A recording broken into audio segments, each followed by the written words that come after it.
Ô, Hugo, não quero abusar do seu tempo, né? Mas assim, eu queria que você, se pudesse, obviamente, para fazer um recorte aqui, como a galera fala, né? Quais foram os maiores sucessos comerciais da Som Livre ao longo dos anos? Existe algum álbum, música que se destacou de maneira especial na sua pesquisa? Constatou isso? Então, a gente falou de alguns, né? Falamos. Eu acho que os discos da Rita Lee com Roberto de Carvalho, né? Primeiro. Olha só, a Som Livre, eu falei no início, né? Ela mudou o patamar de vendas. Então, os primeiros discos da Som Livre já foram um grande sucesso, né? Sim, então, sim. Você tem esses discos da Rita Lee, a partir de 78, 79, principalmente, né? Para não falar dos discos de 80, 81, que aí já consolida mesmo, né? Aí era milhão, né? Realmente o Saúde, né? O Saúde lança perfume. Saúde. Esses Exatamente. 2 discos aí. Mas, por exemplo, o Estúpido Cupido Internacional, que é uma aula de música pop, né?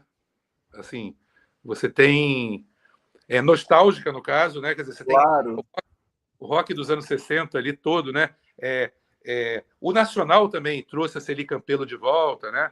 E foi muito bem. Trouxe o rock, que era uma coisa que ninguém ouvia mais, né? Era uma coisa meio... Sim. Aquele rock dos anos 60. Né? A novela foi um grande sucesso e a trilha sonora foi muito sucesso. Mas sucesso. Se eu não me engano, está no livro, se eu não me engano, foi o disco mais vendido da Som Livre foi o Estúpido Cupido Internacional, tá?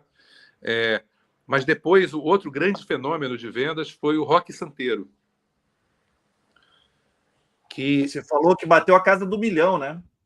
E o que eu acho interessante, quer dizer, vamos associar Rock Santeiro com o Estúpido Cupido, né? São 2 trilhas perfeitas. Elas são perfeitas.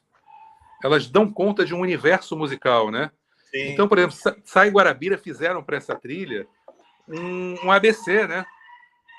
Aquele ABC do Santeiro, música de repente, entendeu?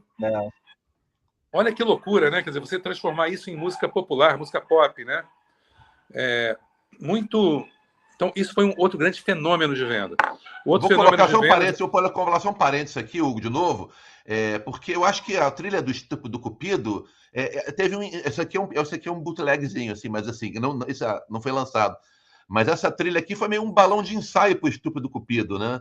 Que também era uma outra novela. Era uma outra novela que passava nos anos 50, né? Com uma trilha de época internacional. Só que no Estúpido Cupido eles acertaram a mão, né? Não, a Som Livre ensaiou isso algumas vezes. Por exemplo, a trilha do Carinhoso, se eu não me engano, Carinhoso, o segundo, o lado B, você tem músicas no lado A, o lado B é todo Márcio Montarroios com um conjunto tocando estándares americanos.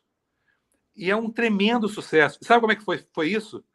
Eles estavam, o Boni e o João Araújo estavam no 706 e o Márcio Montarroios estava tocando esse tipo de música lá. Eles não deixaram o Márcio Montarroios dormir. Eles levaram o cara para o estúdio e o cara gravou essa trilha num dia, tocando as músicas que ele tocava na noite. Música americana, standard americano, né? Instrumental. E aí, quanto ele vai ganhar? Tal? Ele falou, eu não quero ganhar nada, eu quero que vocês me deem um disco. Então tem um disco do Márcio Montarroios produzido na Som Livre, que foi o pagamento por ele ter feito. Stone Alliance. Foi um pagamento por ele ter feito. Olha que história boa, né? Enfim, então essa história da trilha, né? A trilha gerar disco, né? E gerar um disco, por exemplo, esse disco do Carinhoso é maravilhoso para quem gosta desse tipo de música, né? Particularmente, né, Hugo, essa versão de Carinhoso do Márcio Montarroios maravilhosa. Maravilhosa. A música do Pixinguinha, das mais bonitas que tem, né? Aí tem toda a discussão, pô, vai fazer cantado? Não, melhor fazer instrumental, sabe? Tem todo aquele negócio de trilha, né? E aí vem finalmente o que você falou, aí vem o Dancing Days, por exemplo. O Dancing Days virou... A discoteca foi lançada ali, né?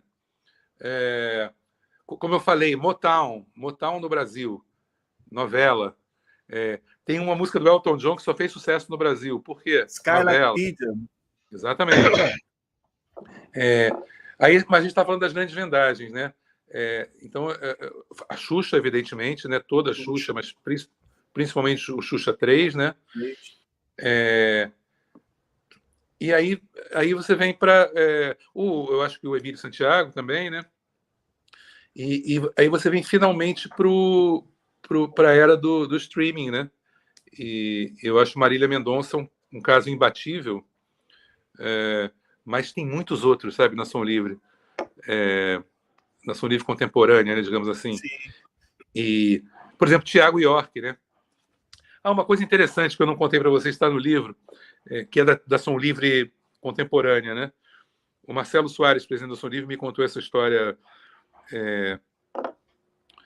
que no pior momento da depressão do mercado, quando se achava que as gravadoras iam acabar, que a própria indústria da música ia acabar por causa da pirataria, a Som Livre resolveu, já essa nova gestão, né? Resolveu dar um recado para o mercado e criou aquele selo SLAP, Som Livre Apresenta, para investir em artistas novos, sem esperar resultado comercial. Um pouco como nos anos 70, né? Sim. E daí saiu o Tiago York, por exemplo. Daí saiu Maria Gadu, por exemplo. Daí saiu outros, tem outros. Enfim, algumas coisas realmente não deram certo, que não eram para dar, mas era um laboratório, entende?